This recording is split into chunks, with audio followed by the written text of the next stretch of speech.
અત્યારે અમે food make Asia 2026માં આવેલા છીએ. ત્યાં એક અનોખા ગોલગપ્પા, જે પહેલીવાર એવા ક્રિસ્પી અને ક્લીન ગોલગપ્પા અમે ટેસ્ટ કર્યા, ત્યારે એમના ડિસ્ટ્રીબ્યુટર સાથે વાત કરવાની ઈચ્છા થઈ ગઈ.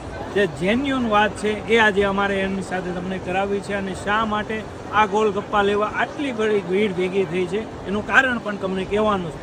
તો અશોકભાઈ, હું તો તમને વર્ષોથી ઓળખતું. ઓકે, તમે થોડાક વર્ષો પહેલાં એ રીતે કામ કરતા તો મને બધી કીધું હશે.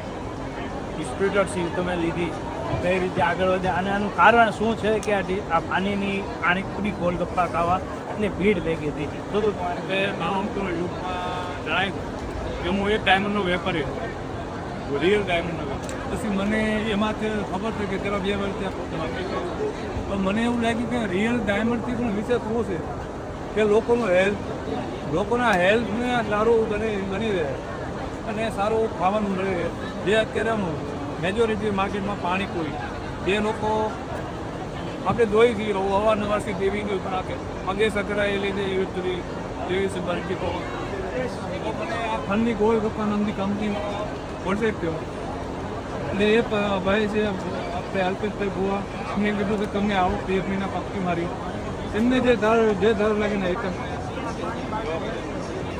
મેં 2 મહિના રિટર્ન કર્યું. મને એમ લાગ્યું કે નહીં તો એકદમ સારી હાઇજેનિક તો મેં એમને મારે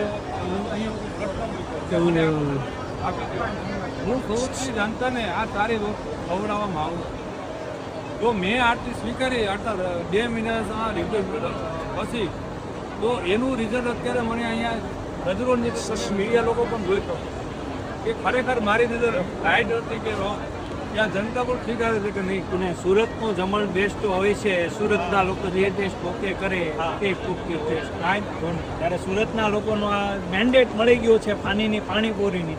તો બધી પાણીપુરી ભૂલી જાઓ અને લઈ લો માત્ર પાણીની ગોલગપ્પા.